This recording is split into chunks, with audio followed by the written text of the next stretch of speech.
Welcome to June's Market Update. Let's take a look at residential real estate activity in your area during the month of June. The number of active listings was up 3% from 1 year earlier and down 5% from the previous month.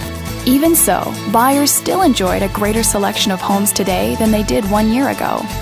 As you can see, the median listing price for the month was just over $470,000. Compared to last year, the average number of days that units spent on the market before being sold was up 3%. This higher number of days may signal a slowdown in the local inventory turnover rate. The median sale price was just under $410,000. The number of units sold decreased 15% year over year and increased 21% month over month.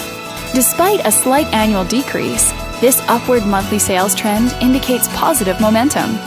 Thanks for watching. We hope you use this information to make smart, informed decisions in your upcoming real estate transactions.